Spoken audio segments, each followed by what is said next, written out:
Nā mai haere mai, everybody, and thank you for coming along on Easter Eve, the last Thursday before Easter. So tonight we are going to talk about getting involved, and I know the few of you that are here are already involved or have been involved. So this is going to be looking at the part of the website under the heading of Get Involved. And as you can see, there are various headings there. So we're going to step through each of them and talk about them a bit so you know what we're up to and how you can possibly help.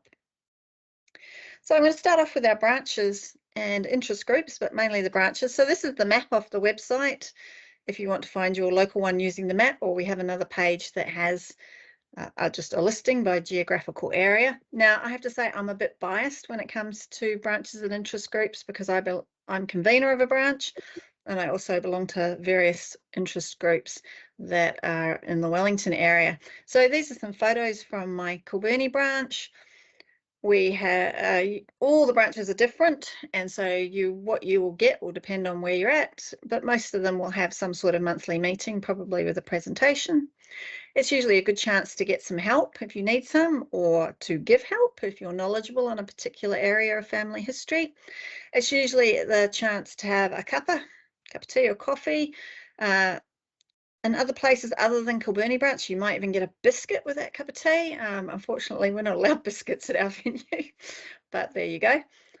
And basically socialise. We also do outings, so you might find that your local branch organises trips places or is involved with the local museum or gallery or library, and we'll have resources there that you can utilise. So there's quite a lot that can be gained from joining a branch, and I really think the biggest part of it is being able to share stories with people who don't look bored the second you start talking family history, like when I start talking to my family.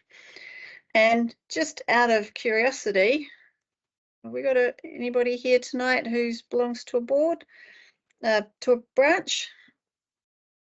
Martin, could I get you to turn your camera off, please? If you can find the sticky hands. I know Amanda, who's on the board, belongs to one. Grace has put her hand up as well. So they really are. Oh, and Pam, because her name says Auckland branch, so that's a good sign.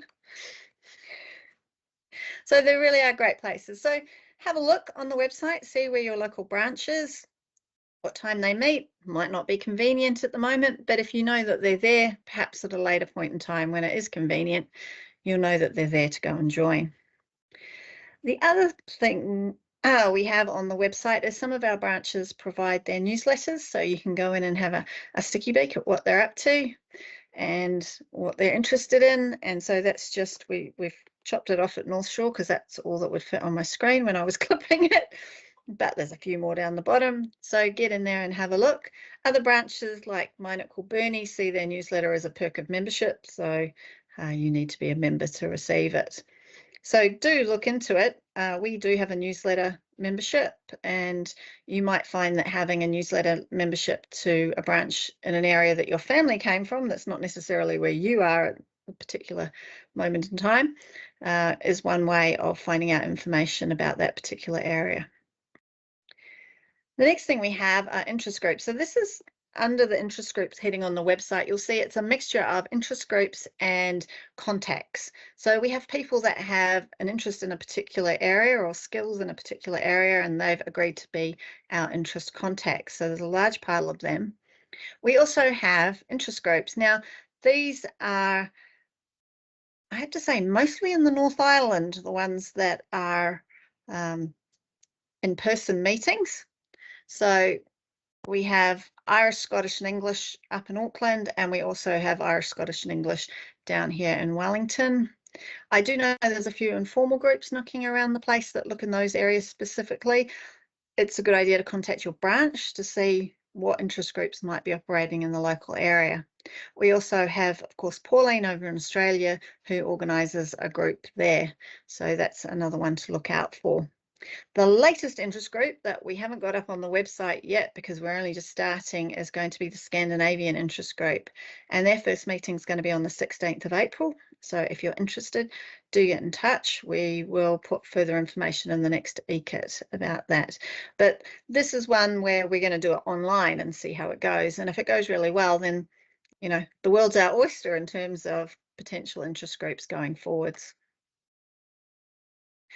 The other thing to note is that the overseas resources that we've put together have been done in conjunction with our interest groups and our interest contacts. So you know that they're people that have, you know, up-to-date information and have given us that to put on the website. Projects. So yeah, Sarah's asked me to talk about projects. She's going to move on to the next slide, hopefully. So for at least a year now, we've been saying to people, can you spare an hour a day, an hour a week, an hour in a month to help with projects? And I do see a couple of people online here today who do help. Thank you very much for what you are doing. We have people who spend a lot of time indexing for us, and they come and they go. So we always are looking for more people. So if you've got a friend or anyone you think can help, let us know. Our indexing, click Sarah. Our indexing helps us make the Kiwi collection a really one-stop for New Zealand records. I often get asked, what's the point in indexing things on Papers Past or on the parliamentary returns and things like that? But as some of us are more skilled researchers, we need to understand that our new members are not as skilled, and so they're not so familiar with researching in these websites. It's really good that we can offer these indexes to our members in one stop on our Kiwi collection. Our next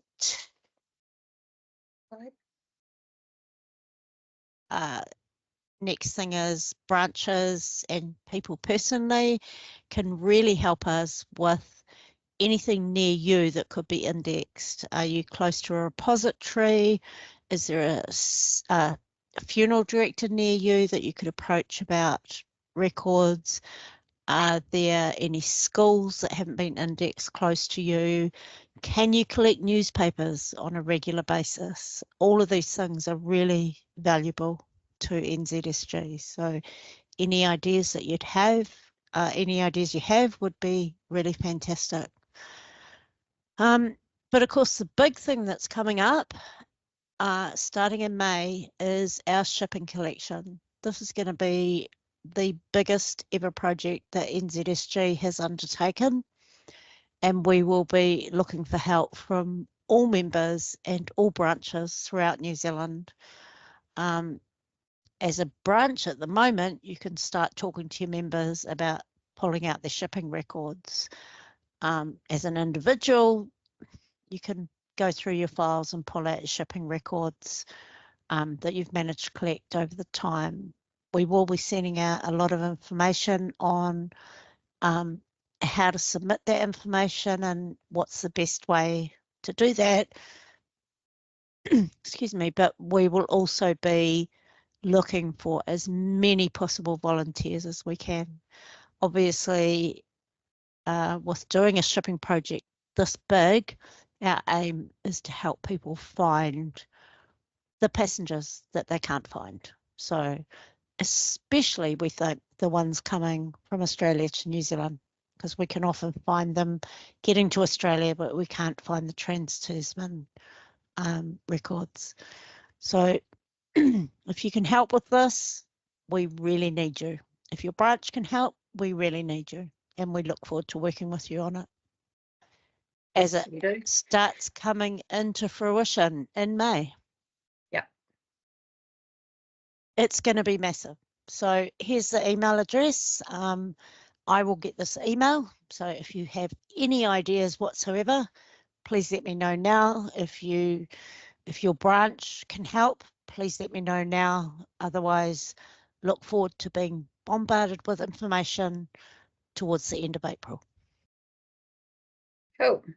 Thank you, Melanie. Having just found a marriage notice for my great-great-grandmother's lost sister, saying she got married in San Francisco, having previously been in Christchurch. I'm sitting there going, huh? Have to find a passenger list. So we never stop looking for passenger lists because we always find new passengers, don't we? Of course we do. Yeah. Righty-ho. Thank you, Melanie. Now I'm going to start moving on and talking about our awards. So we have literary awards, and we have 3 of them currently. The first one is the Lucy Marshall Award. So Lucy Marshall, of course, was our member number 1, and the award that's given every year is for the best how-to article published in the New Zealand Genealogist. So these are all about writing these awards, and 2 of them, of course, are about being published in our magazine. So if you want to win one of these awards, you do need to be published in some way, shape or form. The second award we have is the Kevin McAnulty Award, and despite my best endeavours, we cannot find a photograph of him. The award that is presented in memory of him is for the best published family history. Now, it doesn't actually have to be a physical published history, but it does need to be submitted to the NZSG library. And so I do know that the judges are busy reading away at the moment on those that were submitted last year. So that's another thing to think about when you published your family history, making sure that the NZSG gets a copy of it. The third literary award is the Ted Gilbert Literary Award, and that's for the best family history article in the New Zealand Genealogist. And so again, it's getting your pen out or your computer out and writing your story and submitting it to be published. So these are done on an annual basis, all of these 3 awards, and they are presented at the AGM every year. I would encourage you to look at the criteria on the website, because there are, some things in there like the Kevin McAnulty, they like indexes and things like that. There are things that will help your efforts, make the shortlist for qualifying for these awards. We also have members awards, and I'm not going to get into these in a great deal of detail because all the criteria are on the website and it's quite convoluted in some cases, but we always like to honour those that have made a major contribution to our society. And we need to note that we on the board, we don't necessarily see some of these people. We do awards at branch level as well as at national level. So if you think there is somebody that needs to be recognised, you can put them forward for an award, and we will let you know if they qualify. But if you read through the information on the website, that will tell you what the qualifications are to be receiving one of these. The next thing I'm going to talk about is international affiliation. So, of course, we do like to sort of talk to the other family history organisations around the world because they are having the same issues we are in terms of membership numbers and, just about how to be operating a family history society such as the NZSG. So we belong to AFO, which is the Australasian Federation of Family History Organisations, and I'm so very glad it's up on the screen because it's quite a mouthful. We also belong to the Family History Federation, so they're the people that put on the really useful family history show, and they're mainly English family history societies. And we've recently joined the Scottish Association of Family History Societies because, of course, we have our Scottish interest groups. We felt that it would be a good idea to join them as well. And there's some interesting resources on their website if you have Scottish research, if you haven't found them already. Lastly, which is not really international at all, but it's sort of shoehorned in there, is that we do belong to the Archives and Records Association of New Zealand, and that's quite important. It's part of being able to find out what's happening, keeping our ear to the ground, and understanding what is happening in the archive space, which affects all of us everywhere. So do have a look at these different websites out there. We do publish some of their newsletters on our website. AFO run a conference, which next year is going to be in Brisbane in March, I believe. Family History Federation, as I've mentioned, do the really useful history show. Not really sure what the Scottish Association of Family History Societies gets up to, but we shall find out further as we belong to them for a bit longer. But all in all, very useful for us and potentially for you as well. Also, under Get Involved, we have our Facebook page. So if you're on Facebook, do like our page. It really is the most up-to-date source of information in terms of what's happening. We do plug our events like these ones, the online DNA group, what's happening out when we release dates for courses and things like that. Jan, our webmaster who looks after it, also shares interesting things that she comes across in her daily genealogical life, and so there's lots of interesting things in there. One of the big things that she notes, because she's the webmaster, is when she adds another family history journal from another society around the world that we have a reciprocal agreement with, and those actually are quite interesting reading if you have some time. Easter's a great time to chill out and read lots of family history journals, so go in and have a look at those as well. And the last thing that's on the Get Involved part of the website is the mem list. Now, the mem list is a very active forum which allows you to communicate with other members. You do need to apply to join it. It's run as a Google group, which is done by email. Wendy Howard is our amazing moderator of the group, so she does the administration and also keeps people in line.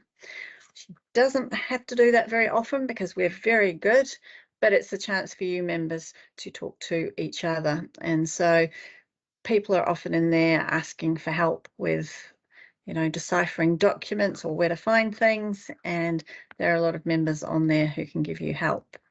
So the mem list is always very interesting. Now, the last thing I'm going to touch on, which is not on the Get Involved page, but maybe very soon, is situations vacant. So there's a lot of jobs running the society that can't be done by our paid staff and do need to be done by a volunteer, but they're sometimes not very exciting, or sometimes they have the perception of being a great deal of work when they aren't really. And so we have a few things that are vacant at the moment. Number one is a privacy officer. We can't get someone like our national manager, Julian, to be our privacy officer because the complaint about privacy might be made against him or is against the organisation. And so we need someone who's a bit more independent and, outside of the decision-making circle, shall we say. It's not a particularly onerous task, and we don't provide any training, but the Privacy Commission has a lot of information if you, think it's a skill you might like to pick up to help with you in your life outside genealogy. So we are open to people who will train themselves up for the role, but we do need to have one. Legally, we need to have one. The other one that's really big and we've been trying to fill for quite a while is the editorial team for the New Zealand Genealogist. We have a great team of people who've been working on it, but we do need that sort of management layer. And Melanie, do you want to add anything to that, since you've been being the bossy person on the New Zealand Genealogist? Oh, thanks, Sarah. Did you all hear that? I'm the bossy person.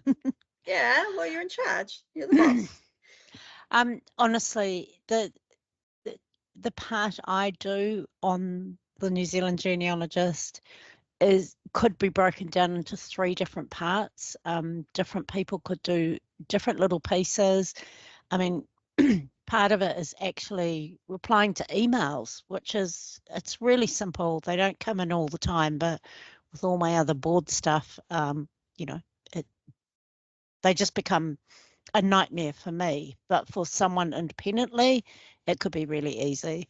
There's a second part to it is just keeping a log of all the submissions that are made and making sure that you've gone back to different people. We have a really good team of people doing the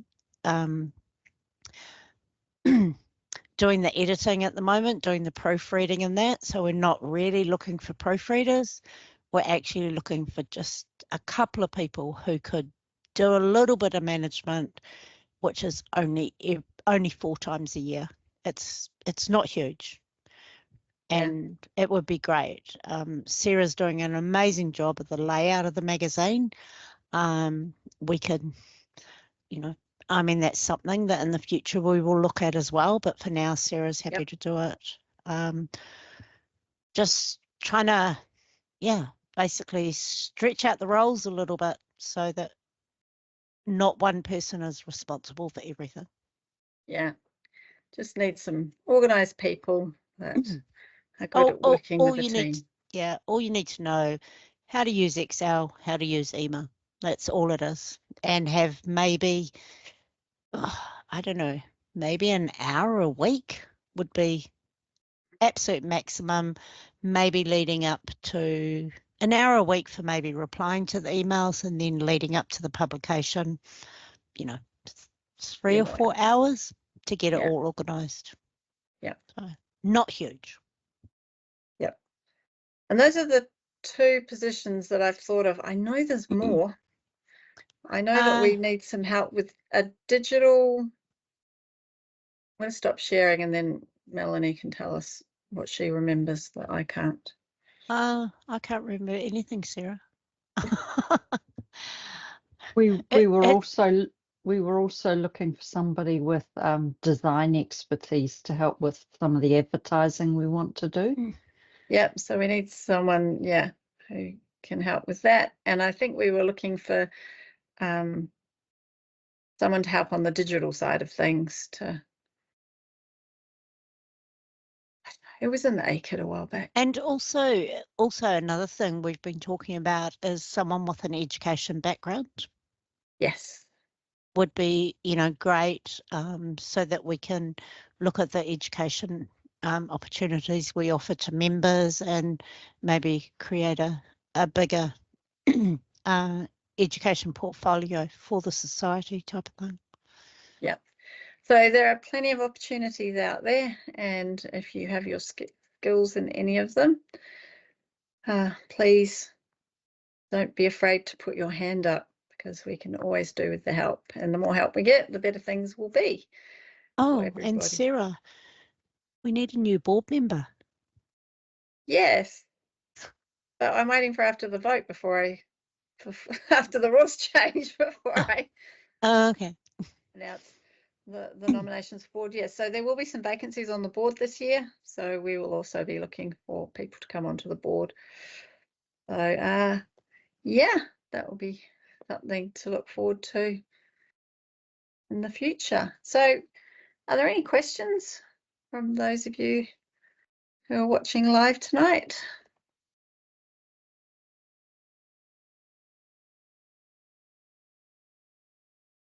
You're welcome to turn your cameras and your mics on. Yeah. Unfortunately, while I have a lot of power, I do not have the power to turn you all on in the technological sense.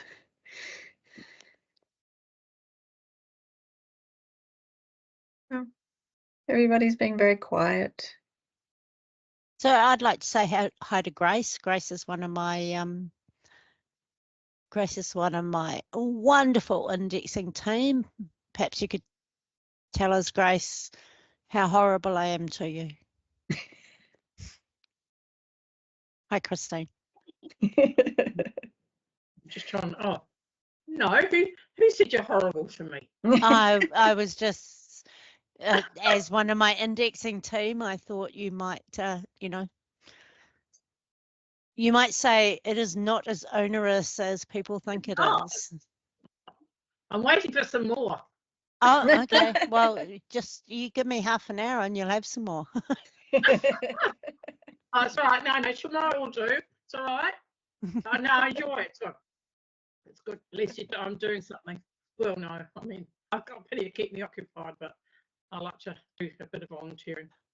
We all have plenty to keep us occupied, but the little bits that the bits that all my team doing indexing contribute is just so fantastic for all the other members of NZSG.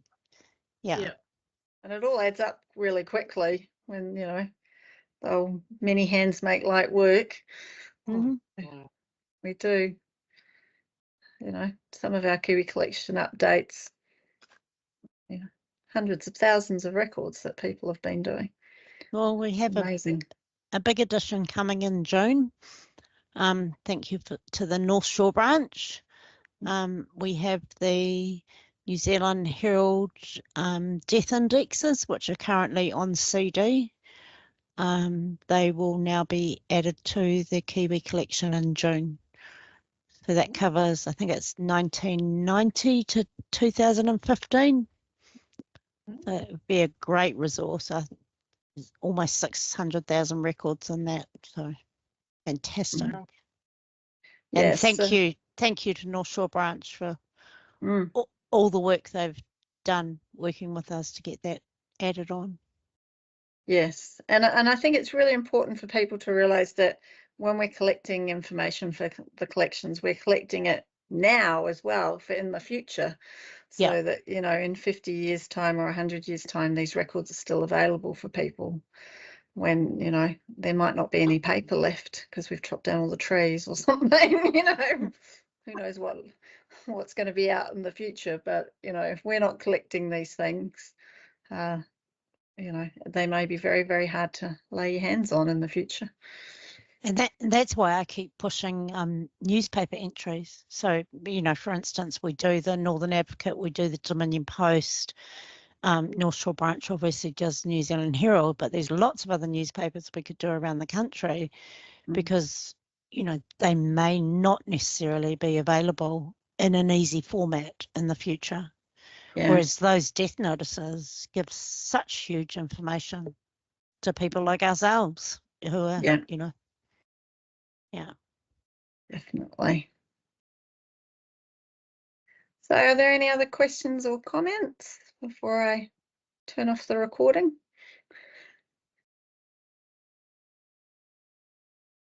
No? Well, I'd like to thank you all for coming along tonight. It's been a bit of a whistle-stop tour through our Get Involved, and it's great to see some of the people who've been here tonight have been getting involved. So thank you all for coming along. And next month, the month-end meeting is going to be on the 25th of April, Anzac Day. So we are encouraging members, if you've got just a little short story you'd like to share about members of your family who've served, please get in touch with me and let me know. And we will sort of have a members contribution evening, and we may announce a little project that we're doing. Melanie and I have to organise it first. So, but that's April 25th, 7 o'clock. And until then, I hope everybody has a great Easter. Gets enough hot cross buns, Easter eggs, whatever it is, your food of choice, Easter food of choice. And thank you all for coming along tonight.